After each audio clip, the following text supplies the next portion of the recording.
December football, meaningful December football, is something Andy Reid has done his entire head coaching career. And in Kansas City, he's been very good at it. So has Patrick Mahomes. But here come the Houston Texans, arguably the hottest team right now in the National Football League.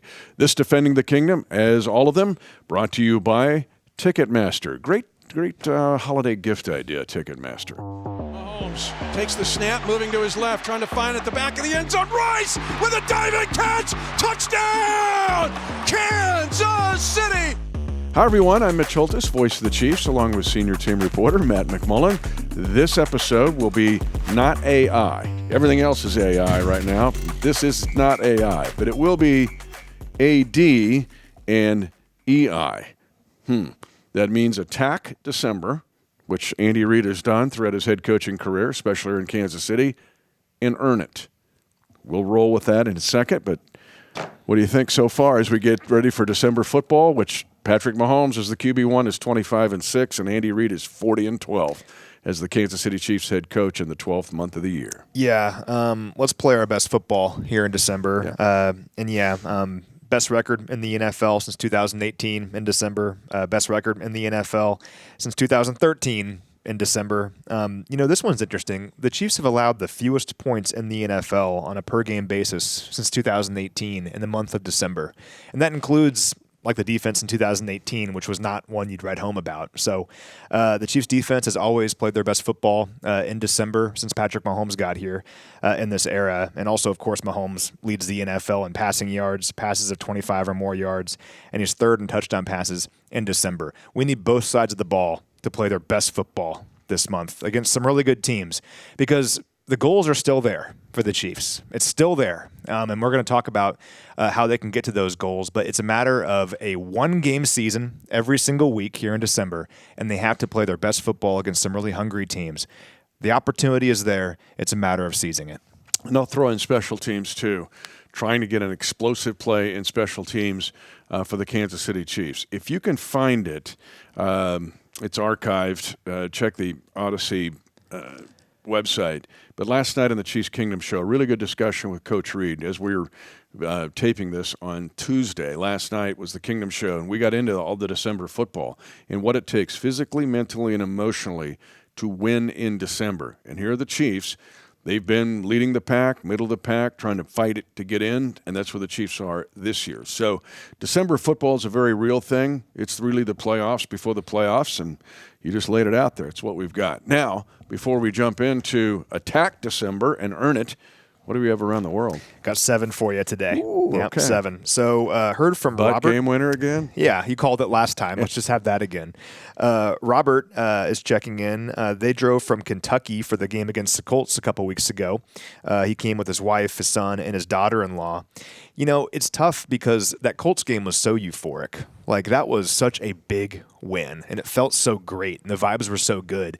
Very 24-ish. Yeah, for sure. And it's the nature of this season that it's been so up and down, where it's happened several times this year where I think, you see some struggles. We began the year 0-2, and then you have some big wins, and you feel really good about it, like beating Baltimore or later in the year beating Detroit. And then you have kind of like these valleys, like losing to the Jags in a game you felt like you should have won, losing to the Broncos, a game you felt like you should have won, and losing to the Cowboys in a game, frankly, I felt like we should have won. Yeah, so it's kind of been that way this year. And it's just funny, Robert mentioning he was here for that Colts game. That was the last time we were at home, obviously, and I really think the crowd willed us to that victory.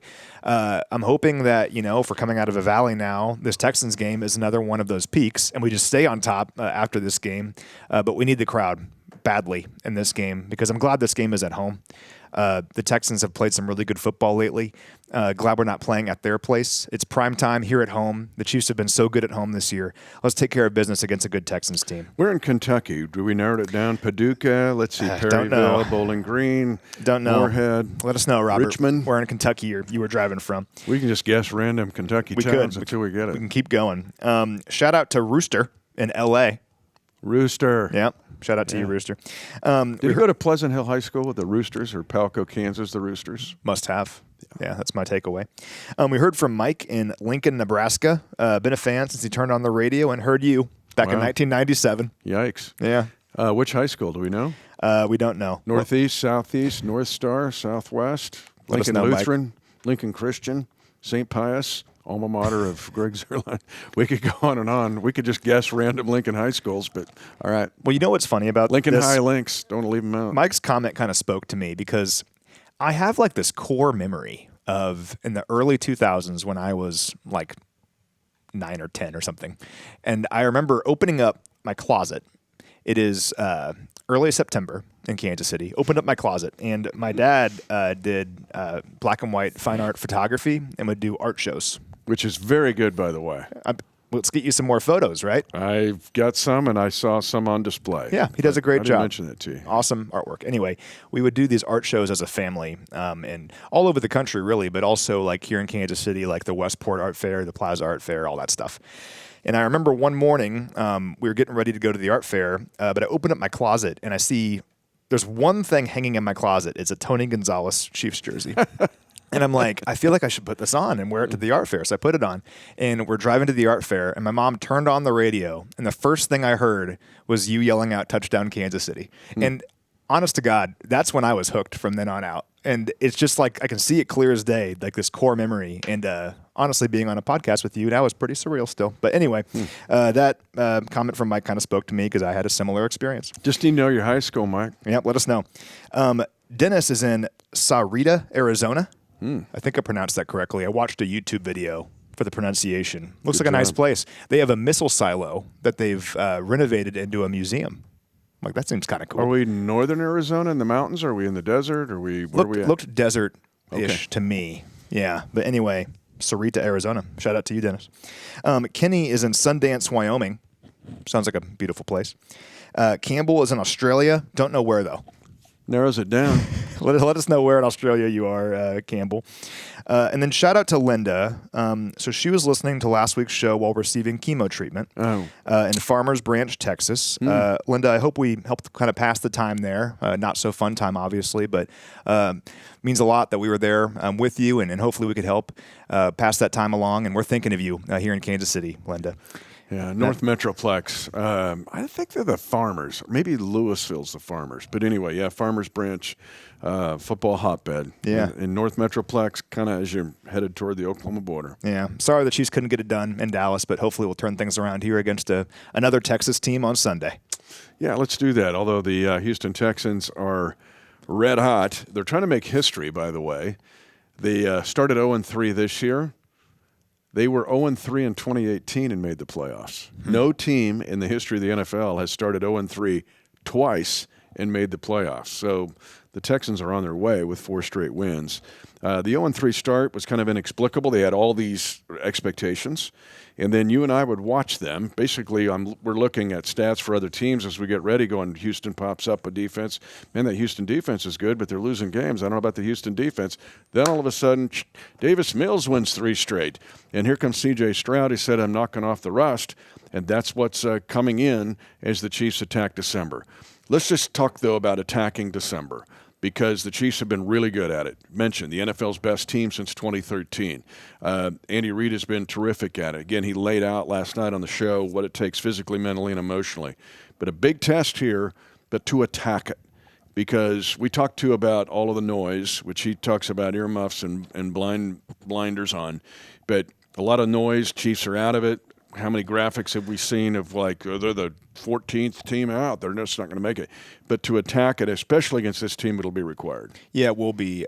We have to play our best football. Yeah. And that's what the Chiefs have consistently done in the month of December during the Coach Reid era, and certainly during the Patrick Mahomes era, as they play their best football in December. And really, for me, what I keep thinking about during these peaks and valleys is one thing Coach Merritt mentions a lot is that we're playing a faceless opponent. Right? He always talks about that because at the end of the day, it's about you and what you do and how you play. We can talk all about the opponent, and we're going to do that. But if you take care of what you can do, you'll give your team a great opportunity to win. And in the Chiefs' losses this year, we've talked about it ad nauseum. It's been a matter of not seizing opportunities like every single time. And the Cowboys played really well on Thanksgiving. They beat us, right? But you can point to a couple of things that are very un-Chief-like, and those things led to the loss. And at the end of the day, it wasn't taking advantage of opportunities, and it was making life more difficult for ourselves. I think about the 10 penalties for 119 yards. Now, some big penalties on defense, we know about that, but also on offense. Like, it's easy to look at the end of the game and say that's where the game was lost, and sure, I guess that's accurate. But also look at the middle of the game, from the second to third quarter. The Chiefs had 4 possessions. They drove into Cowboys territory on each of those 4 possessions. Didn't get any points on them, though. That allowed Dallas to rattle off 13 unanswered, and we were kind of playing catch-up from that point. Well, why didn't those drives get any points? Well, because we had penalties on, I think, all of them. Yep. Particularly, I think about the drive coming out of halftime. We're moving the ball. I think Hollywood had a catch that got us to like the Dallas 30-yard line. Well, there's offensive pass interference. You back up. That drive's wiped out. 2 holding calls on the first 2 drives in this sequence. Possession 3 and possession 4 were hold, OPI, 3, 4, 5. Yep. And one of them wiped out a play that Isaiah caught a quick screen, got down to the Dallas like 28-yard line. Totally wiped out. You're actually going the other direction. You can't have those penalties because they're difficult to overcome, particularly when you're playing the best offense right now in football in Dallas, and those things bit us. Also defensively on third down, like these long third downs, Dallas was 9 of 15 on third downs. I'm throwing out the one at the end that was a kneel down. 9 of 15 on real third downs in that game. They converted 5 times on 3rd and 7. Un-Chief-like. I mean, we have to be able to generate pressure in these big moments like we've done over the years, and it just didn't happen against Dallas. All those things added up in that game. Well, it's a matter of this game. You can't let those things add up. And you know, the Chiefs did some good things, I think, against Dallas. Going 3 for 3 in the red zone was good. We hadn't seen that in recent weeks, but you have to take these things and put them all together and put together our best game against Houston, because if you look at the way Houston's won games this year, even during their 0-3 start, they play really good defense, and their offense does enough to win the football game in the end.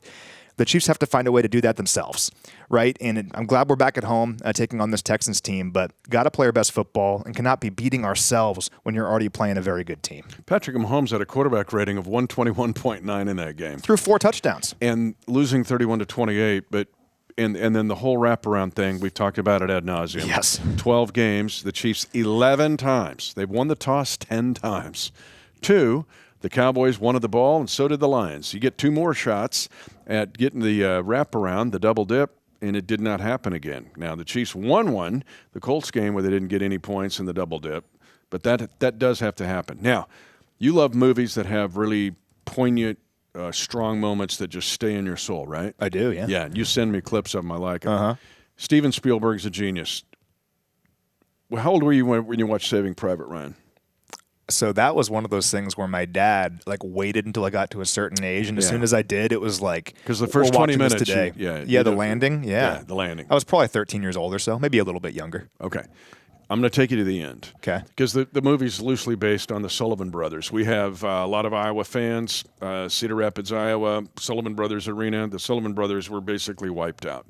And that's when they decided we're not going to send every male of a family into battle. So it's loosely based on that. The Ryan brothers had been killed except for the one, right? Mm-hmm. And then Tom Hanks playing the role of these guys basically going on a suicide mission looking for a needle in a haystack. Anyway, they find Ryan. It's the end of the movie. The one guy, ironically, this is in Spielberg's genius, the guy that they spared the enemy soldier's life ends up shooting a fatal shot that kills Tom Hanks. But at the end, Tom Hanks, as he's breathing his last breath, looks at Ryan and goes, "Earn this." Yeah. Remember that? Mm-hmm. And then it goes to the scene where Ryan comes back and visits the cemetery in Normandy.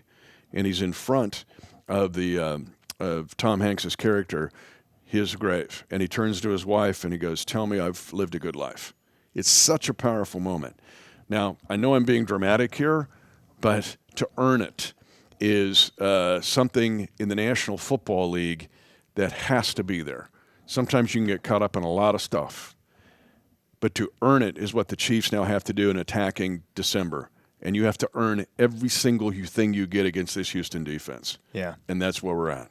I'm with you. You know, and the thing is, the reason I will always give this team the benefit of the doubt, even if we've had these struggles this year and these uncharacteristic things happen, is they've earned it time and time again before. I'm never going to forget 2023. The way this team banded together when things did not look great and found a way to pull off what I think is the greatest playoff run of all time. they earned that one, right? And it's a lot of the same people in this building who are making decisions that helped us earn that one. Now it's a matter of doing it again against this Houston defense. But yeah, I mean, the Texans defense is really good. Should we talk about them a little bit? Well, let's go. We did chase down a current player. We did, yes. We chased down a current player who gets the whole earn it thing. All right, the guy you want to have. This podcast, we're talking about attacking December and earning it. Let's bring in the Mike backer himself, Nick Bolton. We've talked about December football here, and you're a veteran. You know it's like the playoffs before the playoffs. What have you learned about what it takes to win December football? Yeah, we talk about it all the time. Nobody remembers anything you do until you get to December. So, yeah, definitely attention to detail. Run games a little colder outside, so teams are going to put the ball on the ground in terms of running it. So having good run defense, creating turnovers on defense when it gets cold outside and the snow's coming down, the ball's like coming out. So we've got to find a way to get the ball on the ground and all those intangibles to kind of help you win. Wanted to follow up on that because this is going to be our first like actual cold game of the year. Mm-hmm. I mean, not too cold, like in the 20s or 30s, but still pretty chilly. And the Texans are a dome team. Yeah. How does it help you guys playing in the cold defensively? Yeah, I think anytime you can kind of be accustomed to it, we kind of live in it day to day. We go outside, get some practice in it, and stuff like that. But honestly, once the game cuts on, the lights come on, man, it's about executing those 65 to 75 plays to the best of your abilities, give you a chance to win. And the extraneous things on the outside don't really matter too much, though. But you're going to tell your grandkids, I played in a minus 25 absolutely. wind. Absolutely. The most important thing, we found a way to win that game. But, yeah, I'm definitely going to be talking with my kids about that one for a while. That being said, in December football and the takeaways, to get the early takeaway in the Cowboys game, set up a great start to that game. And I know takeaways isn't something you go order from Amazon, but when we're taking the ball away, what's happening? Yeah, everybody's working together. You got 11 guys meshing together. On that particular play, Hicks was able to get a pressure, showing man coverage, hit the quarterback, and then Jalen's a beneficiary on the backside, catching a pick. But, yeah, just 11 guys working together, executing the call, disguising the looks pre-snap, and then executing during the snap. And all that stuff kind of goes in together and having a good play. But, yeah, Spags was dialed up a great call. Gave him a little bit something different, and we hit home with that one. Now we're back at home. Last time we were at home was that Colts game, and we kind of felt like the crowd, like the energy in the second half really helped you guys, particularly kind of late in the game. How much does the crowd help, and what's kind of your message to everybody watching about being loud and bringing that energy? Yeah, man, be loud, man. Make my job hard and communicating with the rest of the guys on the field, but all that stuff helps, especially in the second half. You could tell the offense was kind of feeding off the crowd, and the defense doing the same, finding a way to get stops, crucial stops. In the second half. So, yeah, definitely the crowd being in there and actually being actually 12th man out there for us and helping us out. Yeah, it was super cool. I'm hoping our fans can show up and be loud again. We're going to need them this week. I think of the scoop and score against the Broncos as a rookie, the scoop and score in Super Bowl 57. You have been so close at interceptions. I'm getting ready to call it, and it's like, oh. Yeah, absolutely. When you're watching that video and you're thinking, all right, I got to get some of these, what's going through your mind? Yeah, just trying to find a way to reel it in, man. I think I have three or four opportunities where it hits my hand and hit the ground. So I'm just kind of just looking at the tape and see if I can make a better break angle, maybe see something a little bit faster. But ultimately, the ball hits your hands in this league, you got to catch it. So just got to find a way to reel those in. Hopefully a few against the Texans here in a few days. Oh, absolutely. These guys are playing good football right now, playing some better football on offense right now too. What stands out about these guys, and how can we slow them down on Sunday? Yeah, they're definitely getting the run game going. Their backs are rolling right now in terms of getting yards at the contact, yards before contact. Doing a little bit at the backfield, but then also Collins also on the big side, on the weak side, catching the ball on one-on-one coverage, and then they got wideouts also kind of falling into themselves and figuring out what they do, things they do well. C.J. Stroud is definitely coming back and giving them a little jolt of energy as well. So, yeah, it's going to be all hands on deck. It's going to be a great task for us. We got all the pieces in the building to kind of get the job done. We just got to go out there and execute. Bolt, you've played against Chubb, but I want to ask you about Marks because he's had 72% of the snaps in this 4-game winning streak. Rookie out of USC. What are you seeing in him? Yeah, he's actually a bigger guy than what you kind of think with his speed and his agility and his vision. I was able to make one cut, get to the sideline, uses his speed, touch the edges on the outside, make DBs tackle. So, yeah, definitely doesn't play like a rookie. He's doing a great job of using what he does well, and they do a great job giving him runs that complement his skill set. So it's going to need all the guys to kind of reset the line of scrimmage and start with the D-line, and guys getting off the blocks on the perimeter. They do a good job of using their bigger body wide receivers to block. third down was one of the areas that kind of got us defensively last week. Is that kind of an emphasis this week, trying to be better on third down against Houston? Oh yeah, absolutely. I think they were 7 for 9. I think on third down. So we got to find a way to get that number down. We want it around 30% or less. So we got to find ways of rush working with coverage and find a way to get some negative plays on first and second down and give us some longer third downs and let our rush get after the passer. He will be ready to attack December. He always is. Yeah, so earn it. Attack December and earn it. But this Houston defense, in watching the game, the Colts had to earn every single play you get. This team we know about the pass rushers. And honestly, they embarrassed Deion Dawkins and Spencer Brown, two guys that we respect a lot of the Buffalo Bills. They just decimated those guys. These guys, when you look at Will Anderson Jr. and Danielle Hunter, they're among the leaders in the league in pressures. Anderson has got 2 fumble recoveries. These guys have teamed up for 22 sacks, but they're amazing. There's way more to this team. Good linebackers, and I think it's the best secondary, 1 through 5, in this league. So Hunter and Anderson, like you said, have 22 sacks between them. Houston's the only team in the league to feature multiple players with double-digit sacks. Anderson's second in the NFL in total pressures with 69. Hunter isn't far behind with 58. And Houston's also the only team in the NFL to feature multiple players in the top 10 in pressures this year. You mentioned the Buffalo game, 8 sacks in that game. Not a lot of sacks against Indianapolis, but they still created a lot of pressure on Daniel Jones. He was under pressure on 60% of his dropbacks. That clearly affected their passing game. I mean, their pass rush is maybe the best in football. Really, really good. It's similar to Denver's in terms of the production, but Denver kind of does it from everywhere, where Houston just has like this 2-man wrecking crew, like maybe the 2 best pass rushers in the NFL. They're just both on this team. Led to a lot of good numbers for these guys. Number 1 scoring and total defense in the NFL. They're top 5 in the NFL in passing yards allowed and rushing yards allowed. They've allowed 20 or more points just 3 times all season. Easily the most of any team, or easily the fewest of any team in the NFL. I mean, think about that. They're forcing 3 and outs at the highest rate in the NFL, allowed the fewest first downs in the NFL, number 2 third down defense, 5th in takeaways, could go on and on. It all begins with that pass rush, but yeah, their secondary is really impressive as well. They have 4 players in the secondary with multiple interceptions, tied for the most of any team in the league. We know about Derek Stingley, but Kellen Bullock is really good too. Lassiter is a good player. Just playmakers everywhere. Won't be easy.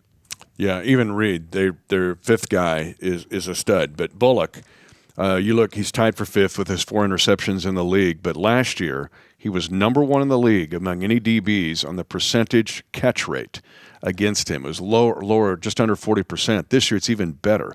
He's given up a 34% passer rating. So the fact that they will play zone man, they'll stick right on you. They're just aggressive. The Chiefs are going to have to be at the top of their game and earn it. It's got to be every single play in this game, Matt. Every single snap the Chiefs have got to feel like got to earn it against this defense because hard to score on. The one stat that the defense doesn't have is red zone defense, but it's tricky. Yeah. It's tricky because you don't even get down there. Mm-hmm. New England's the only team that has allowed fewer red zone penetrations than these guys. So if you get there, the numbers aren't great, but nobody's getting there. They can't get to the red zone on this team. Yeah, it's interesting. I was doing the same thing where, whenever you're trying to kind of figure out a defense, you look at third down, you look at red zone, you look at these different areas. And I saw the red zone, they're 18th in red zone defense. And it's like, oh, that's interesting. They're allowing touchdowns at almost a 60% clip. Well, I wonder how many red zone drives they've allowed. Only 29 all season. I will say, though, that if you look at a couple of games this year where they have struggled in terms of the scoreboard, I think about the game against Seattle earlier this year and the game against the Jags earlier this season. 2 of the few games all season they've allowed 20 or more points to an opponent. It's often because of short fields. Yep. So we'll talk about the Houston offense here in a minute. But Houston has turned the ball over at times this year. They've allowed some big plays on special teams. Like, if you have an opportunity to score on a short field, that's how you beat this Houston team. And that's how they've lost some games this year, as good as their defense is. So that's kind of the mandate for the Chiefs here in this one. And again, one positive coming out of the Cowboys game was the red zone offense. So we were 2 for 10 in terms of scoring touchdowns in the red zone our 2 games prior. to the game last week against the Cowboys. 3 for 3, and really the first touchdown was just outside the red zone, so almost 4 for 4 in the red zone. That was good. Got to do that against these guys, because if you have a chance to have a short field, you have a big punt return that gets you down to like the Houston 45, or you have an interception on their side of the field, you got to finish it with a touchdown, because your chances to score on these guys when it's like actually a full drive down the field, it's difficult. So, yeah, short fields are kind of the key for me in this game. Try to create some of those and make them pay for it. Yeah, that's why I said special teams is key here, to try to flip the field or shift the field against these guys, because it's hard to make a living driving the ball 75 and 80 yards against this defense. One guy who is making a living, though, and we put him on the case every week. I don't even think he took Thanksgiving off, because he was just watching ball and being under the radar, so to speak, on his spy movements, and that is Ari Wolfe. Let's check in with our spy versus spy, Ari. Hello to everyone, and welcome to this edition of Out West with Ari Wolfe. Excited, as always, to be joined by Matt McMullen. It is week 14, if you can believe the season is flying by. There's lots to discuss. On this portion of the podcast, we focus on the AFC West. Let's start at the top. The Denver Broncos find a way to win yet again. It is now 9 straight wins. They win it. It was a great football game on Sunday night, a game that you pegged as saying maybe because it's Sunday night, Washington will play inspired football. Marcus Mariota looked like a legit NFL starting quarterback. They were right there. Nick's was pretty good. Bo played well. This I was impressed by. He made completions to 10 different receivers in the game. They've now won 8 one-score games. It comes down to Washington gets the touchdown in overtime. They elect to go for 2. They have the perfect play call. Nick Bonito, that big outstretched right paw of his, knocks it down. Had Mariota put a little more loft on it, we might be talking about the Broncos coming off a loss. But there they stand in a battle, a half game behind the Patriots for the number 1 seed. I feel like we've spent the whole podcast all year talking about, are the Broncos for real? Are they not for real? What's the deal? They keep finding ways to win. What do you think, Matt, at this point? We got to give them credit where credit's due. I mean, 10 wins and 2 losses is pretty amazing. I think they've won 4 straight games by a field goal. I'm looking at this right now. Yeah, so against the Texans, they won 18-15. And then against the Raiders, they won 10-7. Then against us, of course, 22-19. And then against the Commanders, 27-26. So 4 straight games by a field goal or less. You know, I've been saying all year that the Broncos shouldn't apologize for winning. Right. That's a pretty slim margin right there. Yes. It's also where football can just break your heart if you're on the Commanders, because you do so many things well, so many things right. You find a way to force overtime against a really good defense. When you have to have it, you go down there on 4th and goal and throw a touchdown. And then, yeah, you had the perfect play call drawn up. Like, it would have worked on the 2-point conversion if Mariota maybe moves to his left a little bit or just lofts it a little bit more. Credit to the Broncos. They found a way, but yeah, I really thought the Commanders were going to do it. I went to sleep upset, I'll be honest. Yeah, that you know, it just seems in Denver, it's just their year. Just, you know, just things seem to work out in their favor. It's been pretty remarkable. All right, let's go next. We had the Los Angeles Chargers taking on the Las Vegas Raiders. This game basically to me turned out exactly how I expected it to be, with the exception, the lead story is Justin Herbert breaks a small bone in his non-throwing hand. He had surgery yesterday. Today is Tuesday. He's considered day-to-day. I don't really know what that means. I expect him to come out Monday night with like a heavy pad over his hand, kind of like what he did in the game the other day. The Chargers, to me, have proven almost nothing at 8-4. I'm going to go into detail on that in the wild card. Given the quality of their schedule, they can't do anything about that, but they're not inspiring me right now in how they're playing. Yes, they're 8-4, but what was your takeaway from their performance against the Raiders? Well, for what it's worth, they did bounce back from that really bad showing against the Jags a couple weeks ago. It was a close game for a while, though. I don't feel like the scoreboard here really tells the full story because, tied up at 7 points apiece going into halftime. Yeah. Then the Chargers just kind of ran away with it. I think we saw a lot of the things that have caused the Raiders to struggle this year in the second half. I was glad to see they got Brock Bowers more involved. He finishes with 4 catches for 63 yards, 2 touchdowns, including like one of the best touchdowns I've seen all year. So, good things happen when that guy gets involved with the offense, but just not enough. The Raiders just can't protect. Their offensive line really struggled once again. Geno sacked on a bunch of big third downs, and they've turned the ball over. Credit to the Chargers defense. I think they showed up after, again, kind of a lackluster showing against the Jags a few weeks ago. But the Herbert thing is interesting. I do wonder, with it being his non-throwing hand, how much it really matters. I mean, I guess when you're receiving the ball, it matters in that way. And if you get hit, can opponents kind of take advantage of that? I mean, they're playing the Eagles on Monday Night Football, pretty good pass rush, and then us in a couple weeks. Yeah. Does that change anything? I guess we'll see. I'd be surprised if he didn't play. All right. I think he at least tries to play. And then if it realizes it's not going well, then you think about making a change. But I can't see any scenario where he doesn't at least try it out, right? Yeah. I mean, every game's a must win in the AFC. All right. I know you guys talk about the Chiefs, but I just want to make one comment about the Thanksgiving Day game. You know, Patrick Mahomes was as good as you could ask for. I mean, he was money. 4 touchdown passes, no interceptions. I'm a little conflicted. Rashee Rice at times has been literally a Pro Bowl receiver, but he's had some critical drops. And the drop late in the game against Dallas, I felt like really stung. And I don't want that to take away from the block of work that Rashee has put together, because he is a sure-handed guy. But, you know, in a league with such tiny margins, your quarterback plays that well, and he puts it on his number one receiver late in a game. You feel like, you know, he's going to make that catch 99 out of 100, but he didn't catch it that time where the Chiefs really needed it. So that was just like a little takeaway. I just feel like Mahomes has played at a really high level, which I think is encouraging going down the stretch.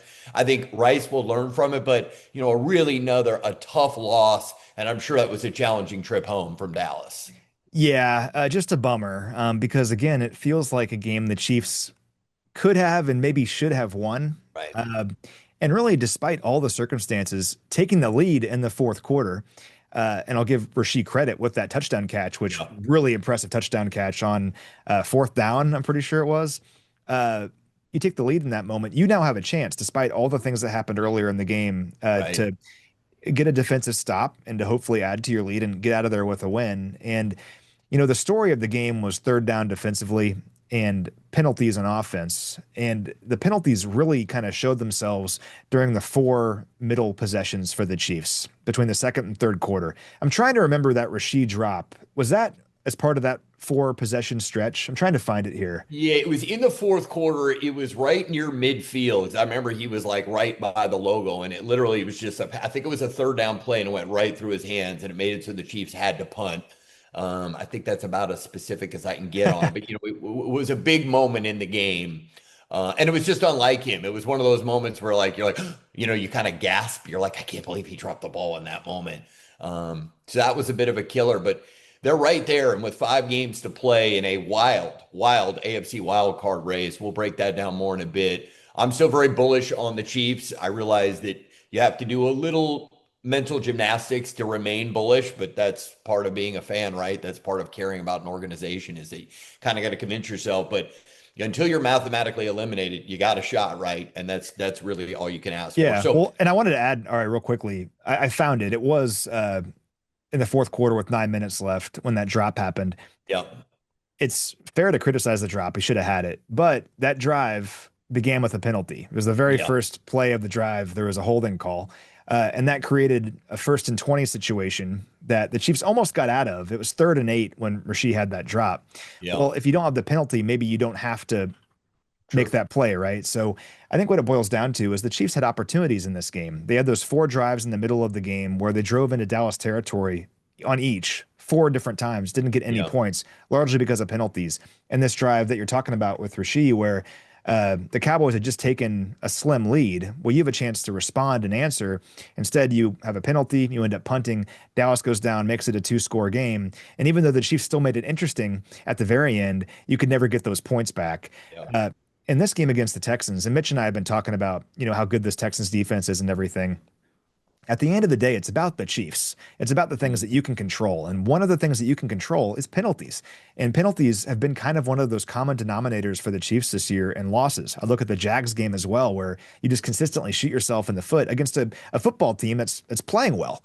So I'm with you. I mean, the Chiefs have everything still in front of them. You go out there and beat the Texans things are great. And we're going to talk about the different scenarios and what's out there for the Chiefs. Like, I still fully believe in the Chiefs, but you have to go out there. It's hard enough to play against a good team. Don't beat yourself, right? And I think the Cowboys or the Chiefs rather, kind of beat themselves against the Cowboys on Thanksgiving. You can't do that here this Sunday. Absolutely. All right. I thought the best game from last week was a big upset. The Panthers, big underdogs at home against a Rams team that had won 6 straight. Everyone was talking about Matthew Stafford as, the guy to win the MVP. Just super impressed with the Panthers. They showed so much fight. I love that they really wanted to keep the ball on the ground. But then when they asked Bryce Young to throw the ball, 15 of 20, 206 yards, 3 touchdown passes. He had 2 fourth-down touchdown passes in the game. He was super clutch. He now has 11 game-winning drives where his team is either tied or behind in the fourth quarter. I would have taken the under on that number. I was surprised that it was 11. Kind of a fun story, the Panthers. And I don't think this changes the trajectory for the Rams really at all. Sometimes those games, you're traveling all the way across the country in an early window, can be really challenging. But the Panthers showed me something. I thought it was interesting to see that Bryce Young outplayed Matthew Stafford. I mean, Stafford 2 interceptions and a lost fumble at the end of the game when they were in field goal position. So it was not his best game. I think that's why Drake May, as we record this now, is the odds-on favorite to win the MVP. But one final other note I wanted to, Puka Nacua had one of the best one-handed catches I've ever seen in the game. I still don't really understand how he was able to clutch it and then almost it was like he was dunking a basketball, turned his wrist so that he could hold on to it. But then Treylon Burks later on that day had a better one-handed catch. So it was amazing one-handed catches. What was your takeaway from the Panthers and the Rams? Well, it just shows the parity in the NFL. I mean, I think we all, as a football watching society, decided, okay, the Rams are the best team in football. And they immediately lose to the Panthers, right? Yep. I mean, that's just how it goes. That's why the NFL is the best, because everybody has a chance every single day. I think it was impressive because Carolina, people started kind of getting excited about them, and they played that primetime game against the 49ers, and frankly, didn't look great. They had chances in that game, lots of opportunities early with Brock Purdy interceptions, and really couldn't do anything with them. Didn't look great. They lose that game. You go back home, you have to play the Rams. Doesn't really seem like you're going to turn things around. Well, what do? You go out there and you match the Rams blow for blow. And yeah, I mean, I'm with you. I kind of was on the train of thinking Stafford was the MVP this year, but you cannot fumble the ball when you're in field goal range at the end of the game like that. And I think that's beyond, my respect for what the Panthers did. That's my biggest takeaway is I'm like, wow, that was really surprising from Stafford to turn the ball over in that moment, not to protect the football. So yeah, it's interesting. I mean, this is the first year I can remember in a while where there's no team that everyone agrees that's probably the team to beat, right? Because as soon as we've made that designation this year, whatever week it might be, that team then immediately loses. So, because last year it felt like the whole season it was Detroit in the NFC and Kansas City in the AFC. That everyone's like, okay, those are clearly the best teams. That has not been the case this year. I think if you look at a lot of different NFL rankings of where teams are, it has moved throughout the season. A bunch of different teams have gotten into that number 1 spot, and then it seems like almost immediately then lose. Yeah. But I thought it was a really fun game, and I don't normally think of the Panthers as a fun watch, but I really did enjoy it. All right, let's get to the AFC West coming up this week. A rematch of the Broncos and Raiders. The first meeting was one of the hardest games to watch all season, a 10-7 win for the Broncos. This one is in Vegas. Any chance here for an upset alert? I mean, I've been saying all season the Raiders are going to beat somebody good. Is the Broncos maybe coming off the emotional high of their win on Sunday night? Then they're having to go to Las Vegas again. I'm trying to convince myself of this. Is there any chance the Raiders can beat the Broncos this week? I'm going to give you my prediction. Are you ready for it? Yes. The Broncos are going to win this game by a field goal. That's my prediction. way to go out on a plank there. Yeah. Yes. Just like they always do. I listen, the Raiders have been struggling all year. Maybe Brock Bowers has a crazy day, but I do think this game will be kind of close in the first half. Broncos will probably pull away in the second half. But if the Broncos ended up winning by a field goal due to some inexplicable circumstances that took place prior, wouldn't be surprised either. But either way, I'd be surprised if the Broncos didn't win this game. All right, a big one on Monday night, the Eagles and the Chargers, 2 teams that are 8-4, but wow, are they different. The Eagles, if you could step back from how poorly they played, they have some of the most quality wins of anybody, right? They've beaten the Rams. They've beaten the Packers. They've beaten the Lions. They've beaten the Chiefs, right? I mean, they have some great wins. You cannot say the same thing about the Chargers. I'm going to get more into that when we get deeper into the wild card, but this is a fascinating game. This Philadelphia team reminds me of the team that fell apart 2 years ago when they were 10-1 and then just barely got in the playoffs and got blown out in the first round. This seems like it's happening again in Philadelphia, but they got a chance to get right against a team in the Chargers who I don't think are nearly as good as their record indicates, that has a truly banged up offensive line. Again, I actually think the primetime game gives the Eagles a chance to kind of get their dignity back, get some respect after how poorly they played against Chicago. What are your thoughts on the Chargers hosting the Eagles on Monday night? Yeah, I mean, hard to imagine the Eagles losing 3 games in a row, right? And look at their last couple games. The Cowboys game was weird because they're up 3 touchdowns. I mean, it seems like they're going to cruise to an easy win, and then you allow 24 unanswered points to lose that game. And then the game against the Bears was bizarre. Really bizarre. You only score 15 points. I get it. The Bears have been playing really good football lately, but I don't know. I just kind of expected more out of the Eagles in that game. So I think the Chargers are going to get the Eagles' best shot. That's for sure. The Eagles have had a little bit of extra time to get ready for this one. It being a primetime game, I think does help the Eagles, but it is across the country in Los Angeles. We'll see if that affects them at all. But considering the issues for the Chargers this year, particularly lately with their offensive line, facing the Eagles' defensive front, which I still think can get after the quarterback, and I still think this Eagles defense is really good, despite how things have gone lately, could create a lot of problems for the Chargers. I hope it does, because this is one of those games that if you're a Chiefs fan, you're circling, and we need the Chargers to get some losses, right? So this is a tough one for the Chargers, tough one for Herbert coming off the injury. We'll see, but I think the Eagles got a great shot. They just got to go out there and play like we know they can play. It also pains me rooting for the Eagles. I'm not enjoying saying these words right now. I can feel it. Every word you said about this, when you had to say something nice about the Eagles, I can feel tormentation. You were being tormented. I don't like it, but we need the Eagles to win this game, and I think they can do it, as much as it pains me to say. Okay. You guys will have covered the Chiefs and the Texans, and I will say this, I give the Texans a lot of credit to go from 0-3 to where they are and winning 3 games with their backup quarterback. They've showed me that that's a resilient bunch, and they are going to be a factor down the stretch. But I'll let you guys have covered that. The best games coming up this week, and these have, one of them will have an effect on the Chiefs. Colts and the Jaguars, right? I mean, it's kind of crazy to think that a few weeks ago it felt like the Colts were going to win the division in a runaway. They're 8-1. So now all of a sudden things don't look quite as good for the Colts. The Jaguars feels like they're finding their way. At times they haven't been the prettiest team to watch, but they've gotten a ton of takeaways.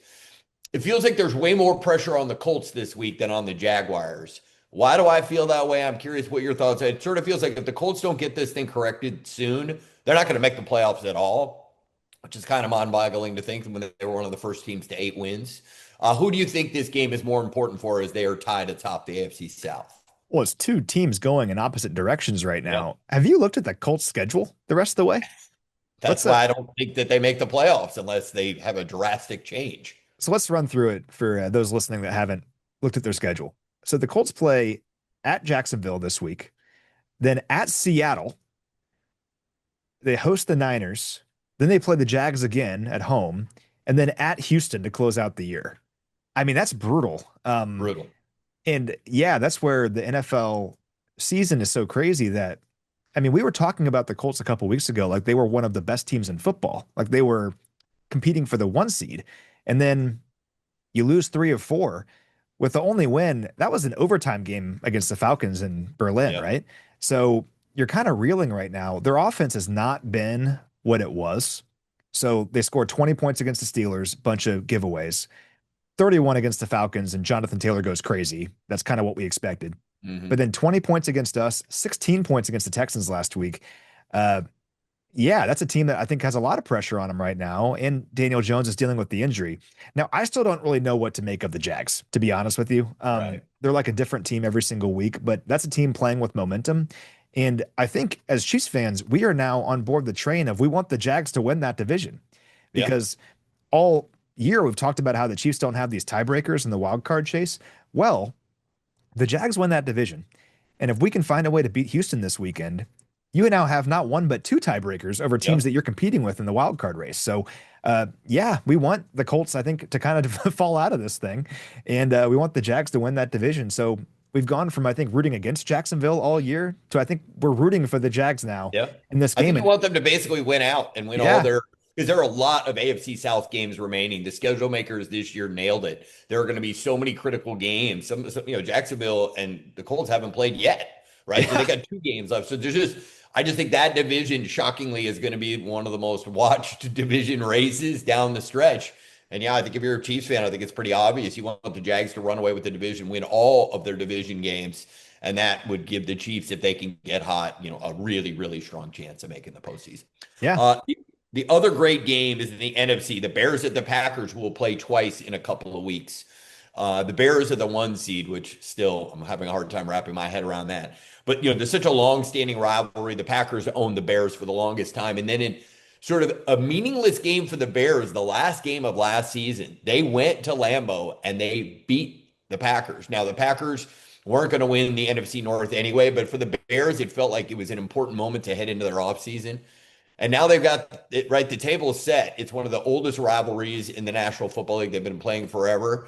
I think it's fun that Chicago is good. I think it's good for the NFL that the Bears are at least interesting. What's your take on the Bears and the Packers game 1 of 2 coming up over the next few weeks? Well, that tie against the Cowboys is really coming back to bite the Packers right now, isn't it? But still, despite that, huge game, huge swing game in the NFC North. Similar to Jacksonville, I'm still quite not sure what to make of Chicago. But I think that win over the Eagles, to me, kind of proves that they might be for real. They started 0-2, and they got annihilated by the Lions in week 2. Ever since then, they've just been finding ways to win games. The only loss, we talked about it a few weeks ago, but the only loss being to Baltimore, but not Lamar Jackson. Yeah. I think it was Snoop Huntley in that game. But yeah, they're just winning games and finding ways. It being at Lambeau makes me think that the Packers are still going to have the edge in this game. And even though the Bears have played such great football this year, I have to imagine there's a certain amount of pressure. You feel kind of like the aura when you go into Lambeau and you're the Bears, you're trying to knock these guys off. I don't know. But the Bears have proven me wrong a lot this year. So we'll see. I'm fired up for this game. I'm curious to see how it turns out. Yeah, I think it's a really good one. All right, so now let's get into our AFC wildcard update. So 3 teams are at 8-4. It's the Chargers, then the Colts, then the Bills. Then you've got Houston at 7-5, Pittsburgh at 6-6, and Kansas City at 6-6. Let me first state that the AFC North is only going to get 1 team in. I'm not even sure if that team's going to, be more than a game over 500. I'm not at all worried about the Steelers in the wild card or the Ravens in the wild card. I can't believe how bad the Ravens were last week. So the way the Bengals beat them was pretty stunning. So I'm not at all worried about the Pittsburgh-Baltimore, the non-division winner, being in the wild card race. That's just my take. So I'm not sweating them at all. So now let's get to the Chargers. This is my sort of strongest take of the week. So you look at who they've beaten since week 3. It's embarrassing. They can't control who's on their schedule, right? But they haven't beat a team with a winning record since they beat the Broncos in week 3. They have bad losses against the Giants, against the Commanders, the terrible loss against the Jaguars. You could make a case that the Chargers will be underdogs in their last 5 games, right? Yeah, that's up to the odds makers, but I think you can make a case. If you had to say right now, are the Chargers going to make the playoffs? Are you in or out on the Chargers in the postseason? Well, I am a Chiefs fan, so I certainly want the Chargers to miss the playoffs because that would do us a big favor. Huge. That's why I think while the Chiefs situation right now is not ideal, if you look at the Chargers schedule, which I'll run through here in a minute, and the Colts schedule, which we just talked about, that's why if the Chiefs just take care of their own business, we're going to be okay. Yep. It's just a matter of going out there and winning, right? And because the Chargers schedule the rest of the way, they play the Eagles in prime time, and then they have to travel here and play us, so we control that one. Then to Dallas to play the Cowboys, and I do think the Cowboys are a different team at home than they are on the road. That's no a tough question. game. That's no question. Like the way the Cowboys offense is playing right now, they're playing with renewed momentum, and just being at home, I think is a big deal. So that's a tough game that maybe a month ago, you look at that and say the Chargers are going to have that one. I don't know. Then against Houston, which same thing. A month ago, you might say, that's a gimme. Not anymore, especially Not if Houston's anymore. fighting for a And don't playoff forget what spot. Houston did to them in the playoffs last year. They absolutely blew them out, threw 4 picks. So, like, I'm sure that it's a game that, the Chargers have circled on their calendar, but maybe now they regret circling it. I think the Texans and that defense are going to give the Chargers a ton of problems getting to that late in the season. And then they end at Denver in a game where Denver's probably still likely fighting for playoff positioning. So it's not going to be like last year where Kansas City goes to Denver and doesn't play their starters. So, I mean, I'm just curious, even if you're a bullish on the Chargers, like, can they get to 11 wins? I don't know. I think 10 might be the ceiling. And then, especially if one of those losses is to the Chiefs, I could really see a scenario where the Chargers don't make the playoffs. This sounds sacrilegious saying this, but I think for the sake of that finale against Denver, we want New England to keep winning. And I think we want the Broncos to keep winning because you want them to have a shot at that 1 seed, because I don't want it to come down to week 18 and the Broncos are resting all their starters and we need the Chargers to lose, right? So I think we almost want the Broncos to keep winning, want the Patriots to keep winning. They're fighting for that 1 seed. And then the Broncos beat the Chargers in week 18. We're getting ahead of ourselves. The Chiefs have to take care of their own business here, but it is an encouraging thought if you're a Chiefs fan, just looking at the schedules for the Chargers and the Colts the rest of the way, because it's not easy. And the Chiefs, thankfully, you have 3 home games during this stretch, right? And we've played the Chargers close. We've played the Broncos close. I have faith and confidence they can get the job done. You just got to go out there and do it, and you got to win. And if we do that, we're going to be okay. But, looking at these schedules, pretty interesting. Pretty interesting. All right, so I also want to talk about the Texans, right? So they're at KC. Then they have 2 super winnable home games against the Cardinals and the Raiders. Then they go to the Chargers, and then home versus the Colts. I think that the Texans sitting at 7-5 are going to get to 10 wins minimum.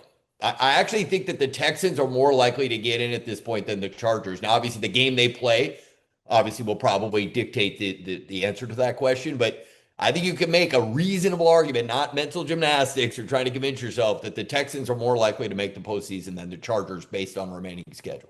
I think that's totally fair. And based on how the 2 teams are playing right now, the Texans have been playing excellent defense all year. Like, even when they began 0-3, like, they weren't allowing their opponents to score a bunch of points. They've allowed 20 or more points 3 times this season. It's crazy. And most of those were because of like short fields or big punt returns or something. So, I mean, the Texans, I think, definitely have a great shot. And with you mentioning the 10 wins, that's why for the Chiefs, this game on Sunday is such a big deal, because this is like one of those potential tiebreaker games. Because let's say the Chiefs lose 1 more game the rest of the way, get to 10 wins. You want the tiebreaker over a team like Houston. So I'm really looking at this game like a playoff game, right? And every game the rest of the way is kind of that way. But this game in particular, just because of how the schedules work out and because of how you're playing a team that's right there with you and is playing really good football, this is a big one. And if the Chiefs can win it, I will be fired up talking to you next week, my friend. I look forward to that. All right. So you mentioned the difficulty of the Colts remaining schedule, so I won't go into that. So the last one I mentioned is Buffalo. And I've been trying to slowly try to convince myself and you that there is a chance that the Bills won't make the playoffs. So just bear with me here. Okay. They're 8-4. Cincinnati looked great last week. Granted, it was against Baltimore. It wasn't against Buffalo, but I thought they looked good. I thought Joe Burrow looked good. Cincinnati is still mathematically a part of it. They could get to 9 wins. They're probably not going to make the playoffs, but just bear with me. They win at Buffalo. Then Buffalo goes to New England and loses. Okay? I'd say they win at Cleveland. They could definitely lose to the Eagles at home and then beat the Jets. So in theory, they could go 2-3 down the stretch, which gets them to 10 wins. I realize they have the tiebreaker against the Chiefs if it's those 2, but it's crazy to think that the Bills could be 10-7, right? I mean, nobody had them going 10-7. I just can't recall a time where the AFC was loaded with so many great teams. But if you go through, they all don't have a ton of great wins. They all don't have wins over teams with winning records. It's been a very peculiar season. It's setting up for great drama late in the year. But like you said, there are not a bunch of teams in the AFC that you think are clearly the best, because even New England and Denver, I think they're having great years, but their schedules have been incredibly soft, particularly New England. I think they played 2 teams with a winning record all season. So I think the Bills will get in, but just add to the craziness of the AFC wildcard picture, there is a scenario in my mind where somehow the Bills don't make it. Your thoughts on that? I have a hard time believing the Bills don't make it just Okay. because I'm so used to the Bills being there and I have so much respect for Josh Allen. Yep. Their schedule doesn't make it easy, but I think they will be there in the end. I'm not counting on Buffalo missing the playoffs and us stealing their spot, right? So that's why I'm kind of fixated on this AFC South plan, Yep. and the Chargers potentially falling out because I don't know. I have too much respect for Buffalo and the caliber of game they can play when they need to play well. But looking at the standings right now, it's just funny how the way the NFL is designed, where if you finish in last place, they want you to try to get into first place. And if you finish in first place, you're going to play a tough schedule. They want you to finish lower. This is the first year I can remember where it really feels like the standings just kind of flipped on their head. I mean, Completely. looking at the standings right now, which I hate seeing the Chiefs in the 10 spot. We need to improve this because I makes my eyes hurt. But the Patriots being the 1 seed, followed by Denver and Jacksonville. What if I told you that at the beginning of the year? You'd be like, what are you talking about? And the Ravens are the 4, but like by default, they're 6 and 6, right there where we are. And the Colts being in this mix. I mean, the fact that the Bills we're even talking about this, about them like having to, win a certain number of games to make the playoffs is crazy. The Ravens being where they are is crazy. And the Chiefs being in their situation is totally out of nowhere. So I'm sure those that enjoy just watching the NFL are having the time of their life watching this season. But my hope is that for us, and the same is true for Buffalo, if I'm being honest, and in Baltimore as well, you just get in because you never know what can happen if you get in. And that's kind of my whole mindset right now is just get in the playoffs and see what happens. Because a lot of teams that don't have a lot of playoff experience will have a lot of pressure on them. And just get in and see what happens. But again, I keep getting back to this. All begins with one game at a time, and we got to beat the Texans on Sunday. Well, one thing it's interesting to note is when I sent you the rundown, I hadn't filled in yet what my final thought was, and it's actually already come up multiple times. And my final thought about the NFL this year is parity. And you nailed it earlier. I can't recall a season where things have been flipped on their head like they have this season. But I also think it's really what makes the NFL great, that you can have a New England team that looked like it was going nowhere. But 2 years ago, they draft Drake May. So if you get the quarterback right, that's the foundation. Then they got the right coach in Mike Vrabel, and they've completely turned this thing around. Think about it. You've got in Denver, you've got a second-year quarterback with the right coach in Sean Payton, who had to get rid of Russell Wilson, go through the draft. So when you get the right marriage of a head coach and a quarterback, like we've had the pleasure of watching in Kansas City for a long stretch now, it's just so cool that it doesn't matter whether you're in Kansas City, whether you're in New York, whether you're in Los Angeles. It doesn't matter what market you're in. Everybody has a chance to have success in the National Football League. That's why it's the best sport and the most beloved sport in America, because everybody's got a fair chance. It's a true meritocracy. It doesn't matter that the Cowboys are worth more as a franchise than anybody else. It doesn't help them at all on the field, right? So it's just they have curated a sport that gives every single fan a realistic chance that within a season or two, my team could be contending for the number 1 seed. My team could be a Super Bowl contender. And I hearken back, I'm older than you, when the St. Louis Rams were going to have Trent Green as the quarterback. Trent Green gets hurt in the preseason, and a guy named Kurt Warner nobody had ever heard of, and they go on to win the Super Bowl. So it can happen in any year, and that to me is why the NFL is the best, is that any season, any team in any market's got a chance to win. The NFL has nailed that. Parity is a great thing for all the fans, and that is my final thought for this week. I'm with you on that. That's why those that oppose like a salary cap in baseball, I just don't understand it. Like unless you are a Major League Baseball player, why would you ever oppose a salary cap in baseball? Because it's exactly what you're saying, that football is the best because everybody has a shot every single year. I can tell whoever's picking number 1 overall in the draft this year, they might have a shot to win the Super Bowl next year. Not super likely, but it's possible. Where in other sports, particularly baseball, it's a long grind normally to get back to the top or to even compete. And that's why football is the best. So I'm totally with you on that. My final thought is a bit of a metaphor. So you already know this. I was texting you about it, but for everyone listening, I get to work yesterday on Monday and I sit down, going to start knocking out some of my post-game stuff to close the book on that game and look forward. Right. And I'm holding a cup of water and I'm kind of resting my arm on my chair, and the chair buckles, and I dump water all over my laptop. Terrible start to the morning. All right, it's bad because at first I'm like, all right, I think it's going to be okay. I kind of shook it out, right? It dried it off. I think it'll be all right. None of my like ports work. I can't get any work done. There's like a long streak of water just going across my screen. I'm like, this is really bad. I go down to IT, and it snowed here in Kansas City, so already not a lot of people here. I kind of just want to go home. IT wants to go home, but they set me up with a new computer. I really appreciate them because they spent several hours getting this all set up for me. But then finally, after all that, I was able to sit down and got my work done. I'm talking to you on a brand new computer. Everything is great. And it was just a matter of getting through that time, right? And it kind of made me think about the ups and downs of the Chiefs season so far, where out of nowhere, I wasn't planning on spilling water on my laptop. Kind of surprised me, but certainly was not the plan when I woke up and when I came to work on Monday morning. And it was a bummer, and I had to work through it, and I had to change some things. I was using pen and paper. I have it somewhere over here of my notes and musings from the game because I had no computer. I had to figure it out, right? Well, I got through that time. I relied on those around me to help me out. And now it's a new day, a new week, and things are looking better and things are improved. And it's the same thing with this Chiefs team, where that Dallas game, at times, things were going great. Game couldn't have started better with the interception, scoring on like the third offensive snap of our first drive. But some things happened, the penalties, the third down defense, things kind of piled up. We end up losing a game again that I felt like we could have won. Our sixth one-score loss, fourth loss by a field goal this year. And it'd be easy to just go home and to say, I'm not going to work today.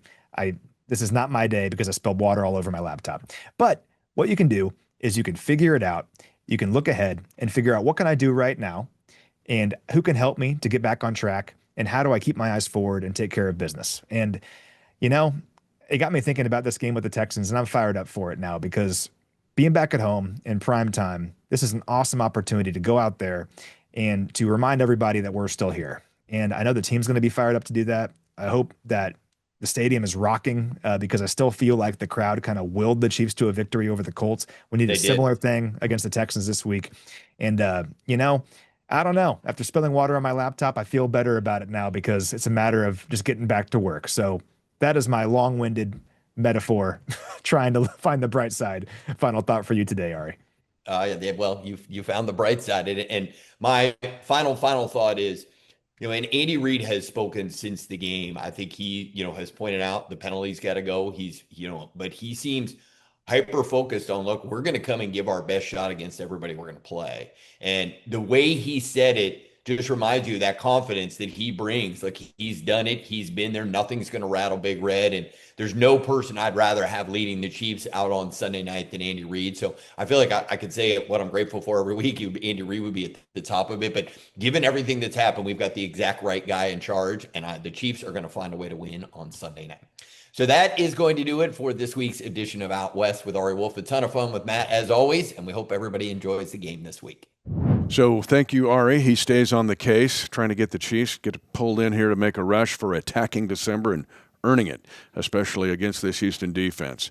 Now, the other thing about this Houston team are the local tie-ins. Yeah, there are a bunch. First of all, you can't have just one Iowa State receiver. They have three. They have three. Is this the Iowa State Cyclones or the Houston Texans? They have three, and Jalen Noel. We like coming out of the draft. Yeah. He was outstanding at Iowa State. Park Hill Trojan. And now their left tackle. Remember they traded Laramie Tunsil. And Nick Caserio's got a whole different story here, a good story for them being successful. But they go get Arante Esre, who was from Ruskin High School here in Kansas City. Great career at Minnesota. He's their left tackle. Yeah. And has been ever since week 2. These are local dudes on this Houston team.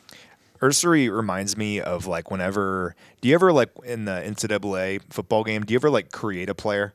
I have. Yeah. And I feel like I'm cheating. Yeah. Because it's always like 700 pounds and he runs a 4.2. Yeah. Or even when you try recruiting a player, they might be like a 1-star, but they're like 380 pounds. It's like, I can work with that, Ursary is like that kind of guy that I would have recruited with my little digital guys, where he's like a freak of nature. He's like 6'7", 350 pounds or something. And even though I think at Minnesota he was considered kind of raw, it's like you can work with a player like that. You can't teach his height and his size.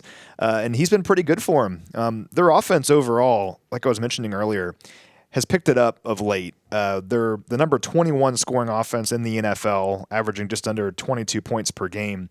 I think they're better than that lately. They've won 4 games in a row. Nico Collins is a big reason why. He's near the top of the league in receiving yards during their 4-game winning streak with 399, I believe. He's been really good for them.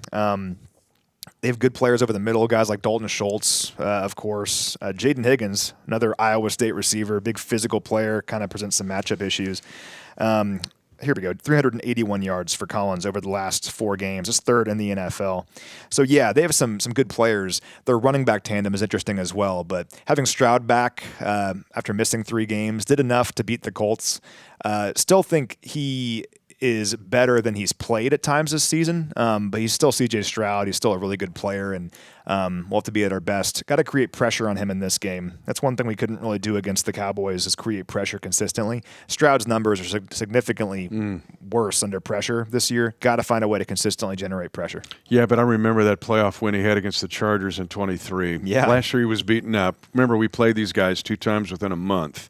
So we've played him now 3 times within a calendar year, which is odd in the National Football League. But I think Stroud's a player, and he was talking about blowing the rust off because he came back after his missing 3 games because of a concussion.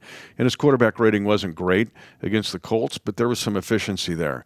But the one guy that jumps up to me is Woody Marks. Woody Marks is the rookie running back out of USC. He looks like a young J.K. Dobbins, same number, 27.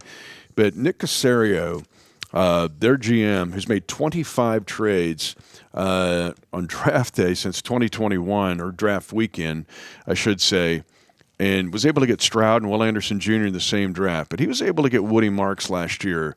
He's got a low center of gravity. They're running the ball now. When they're 0-3 stint, they're only getting 12.7 points a game. And their 7-2 stint, including 3 games with Davis Mills, they're averaging 25 points a game. We already talked about how it's hard to get 20 against their defense.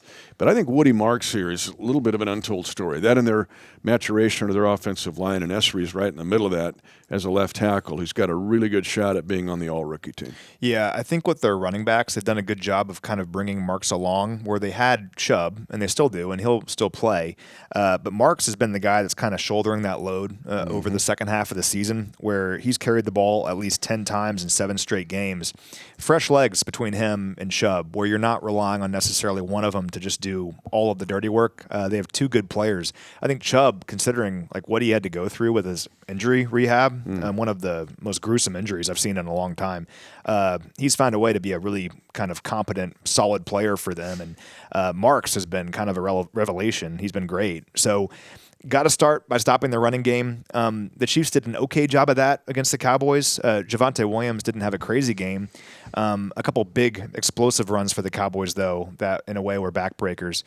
You can't let Stroud have a really effective running game here in this one because, like we said, they have some receivers that can create some matchup problems, particularly Collins and Higgins and Schultz over the middle. So got to find a way to stop the run and generate some pressure on Stroud.